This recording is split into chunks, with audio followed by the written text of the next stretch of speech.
माय माऊली नमस्कार. विविध कथासार ग्रंथमधून आज आपण श्री वाल्मिकी कृत संपूर्ण रामायण अभिवाचन करत आहोत. लाभ घ्या, लाभ द्या. चला तर सुरुवात करूया. भाग 82 उत्तरकांड समाप्ती. आपण श्री वाल्मिकी कृत रामायण 82 भागातनं संपूर्ण रामायण श्रवण केले. आज आपले उत्तरकांड समाप्ती आहे. तरी सगळ्यांनी श्रवण करा. जर आवडले तर नक्कीच जय श्रीराम लिहायला विसरू नका. उत्तरकांड समाप्ती भाग 82. श्री गणेशाय नमः. श्री रामचंद्राय नमः. लक्ष्मण जाणून होते की राम आणि कालामधील संभाषणात व्यत्यय आणणे म्हणजे लवकरच स्वतःचा मृत्यू ओढवून घेणे होय. तथापि दुर्वासाच्या शापाचा विचार करता त्यांनी निष्कर्ष काढला. प्रत्येकाचा नाश ओढून घेण्यापेक्षा मला एकट्याला कष्ट भोगावे लागले तर बरे होईल. मग लक्ष्मणाने दालनात प्रवेश केला. दुर्वासाच्या आगमनाचे वृत्त कळताच रामाने कालाचा निरोप घेतला व ते घाईघाईने ऋषींना भेटायला गेले. दुर्वास मुनींच्या समोर हात जोडून उभे राहिल्यावर रामाने विचारणा केली, हे तपस्वी श्रेष्ठा, आपणा संतुष्ट करण्यासाठी मी काय बरे करावे? दुर्वास उतरले, हे धार्मिक राजा, मी नुकतेच 1000 वर्षाचा उपवास संपवून आलो. मला खाण्यासाठी तू काय देऊ शकतो? त्यानंतर रामाने त्यांना स्वादिष्ट भोजन खाऊ घातले. ते ऋषी अत्यंत संतुष्ट झाले. तथापि दुर्वास मुनी निघून गेल्यावर रामांना कालाला दिलेल्या वचनाची आठवण झाली. त्यामुळे एका भयानक दुःखाने त्यांना ग्रासले. आपल्या सर्वात जवळच्या सख्याला गमावून बसण्याच्या भीतीने विवेक हरवल्यासारखे ते उभे राहिले. खिन्नतेने त्यांचे मस्तक झुकले. लक्ष्मण तेव्हा आपल्या दुःखी भावाजवळ आले.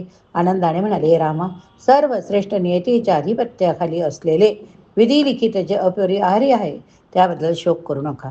कोणत्याही आसक्ती वा तिटकाऱ्याशिवाय कर्तव्य पार पाडले पाहिजे. म्हणून तुमचे वचन पाळावे.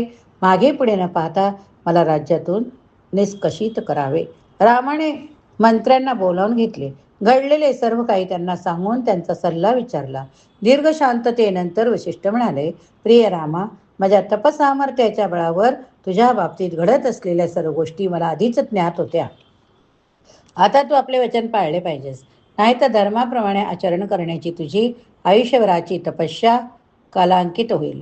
धर्मतत्वे कमकुवत झाले तर जग हळूहळू नाशाकडेच जाते. म्हणून सत्याला धरून राहा. लक्ष्मणाला निष्कासित कर. रामाने वस्तुस्थितीचा सखोल विचार केला. त्यांनी सभेला उद्देशून सांगितले, धर्माची कास धरून मी लक्ष्मणाला अयोध्येतून निकाशित करण्याची आज्ञा देत आहे. सर्व मंत्र्यांनी रामाच्या या निर्णयाची प्रशंसा केली. त्यानंतर लक्ष्मण शरयू नदीच्या तीरावर गेले. त्यांनी आपले मन पूर्णपणे अष्टांग योग विद्येत गुंतवले. त्यानंतर योग्य वेळ येताच आपल्या दैवी रथावर आरूढ असलेला इंद्र अचानक तेथे आला. तेव्हा गंधर्वाचे गायन, अप्सरांचे नृत्य, सुगंधी पुष्पांचा वर्षाव चालू असताना लक्ष्मण आपल्या दिव्य शरीरासह सदेह स्वर्गास गेले. लक्ष्मण निघून गेल्यानंतर रामाने भरताना राजसिंहासनावर बसवायचे ठरवले, जेणेकरून लक्ष्मणाचा मार्ग अनुसरायला ते मोकळे होतील. तथापि सिंहासनावर अधिष्ठित होण्यास भरताने नकार दिला, कारण रामाशिवाय राज्याचा उपभोग घेण्यापेक्षा त्यांच्याबरोबर वनात जाणे भरतांना अधिक पसंत होते. तेव्हा रामाने आपल्या राज्याचे 2 भागात विभाजन केले. कुशाला कौशल राज्याचा उत्तर भाग तर लवाला दक्षिण भाग दिला. राज्याभिषेकानंतर रामाने आपल्या जुळ्या पुत्रांना आलिंगन दिले. त्यांना प्रचंड प्रमाणात सोने, नाणे, रत्ने, हजारो रथ आणि असंख्य अश्वहत्ती भेटी दाखल दिले. जेव्हा रामाचा वानप्रस्थानात जाण्याचा हेतू नगरजनांना कळला, तेव्हा त्यांनी त्यांच्या पाठोपाठ जाण्याचा निर्धार केला. होणाऱ्या विरहामुळे त्यांना झालेले दुःख असह्य होते. शत्रुघ्नानेही रामांना अनुसरायचे ठरले. म्हणून शेवटी जेव्हा प्रभू राम नगराच्या बाहेर पडले, तेव्हा त्यांच्या मागोमाग एक मोठी मिरवणूकच निघाली.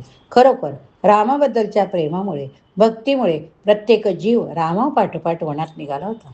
त्यामुळे अयोध्येत अगदी एक प्राणी दिसेना. राम जेव्हा शांतपणे चालत होते, तेव्हा प्रत्येकाला त्यांचा अनासक्त भाव दिसत होता. जणू ते जगाचा त्याग करण्याची तयारी करत होते. रामाच्या सर्व शक्तीने त्यांना साथ देण्यासाठी प्रगट रूप धारण केले. रामाच्या उजव्या बाजूने श्री तर डाव्या बाजूने भूमी चालत होती. शक्ती पुढे चालत होती. ओंकार, गायत्री, वेद यांच्यासहित इतर असंख्य शक्ती रामाच्या मागोमाग जात होत्या. नंतर भरताच्या पाठोपाठ शत्रुघ्न व त्यांचा परिवार चालत होते. त्यानंतर यज्ञीय अग्नीचे संगोपन करणारे ब्राह्मण येत होते. ब्राह्मणापाठोपाठ आपापल्या पदानुसार सर्व नगरजन चालत होते. त्यांच्या पाठोपाठ सर्व प्राणी येत होते. शरयू नदीच्या तीरावर येऊन राम थांबले. त्यावेळी ब्रह्मदेव, देवी देवता आपापल्या दैवी रथातून आकाशात जमले. अशा तऱ्हेने आकाश दैवी तेजाने तळाळून गेले. हळूवार सुगंधी झुळका वाहू लागल्या. गंधर्व अप्सरांचे नृत्य गायन सुरू झाले. देवी देवता अत्यंत सुगंधी दैवी अशा पुष्पांचा वर्षाव करू लागले. जसा रामाने पाण्यात प्रवेश केला तशी ब्रह्मदेवाने पुढील प्रमाणे प्रार्थना आरंभली. हे प्रभो, हे पूर्ण पुरुषोत्तम भगवान, आता तुम्ही तुमच्या पृथ्वीवरील लीला संपवून भौतिक जगापलीकडील आपल्या दिव्य धामात परतण्याची तयारी करीत आहात. तुम्ही शाश्वत असणारे भगवान विष्णू आहात. जरी तुम्ही विविध अवतार घेतले तरी तुमची काया अपरिवर्तनीय असून मूळ स्वरूपातच राहते. सर्व कारणाचे मूळ कारण, सर्व अस्तित्वाचा आधार केवळ तुम्हीच आहात. अशा तऱ्हेने प्रत्येक गोष्ट तुमच्याच एक अंश आहे. कारण तुम्ही सर्वश्रेष्ठ परमसत्य आहात. सर्व उद्गमाचे स्रोत आहात.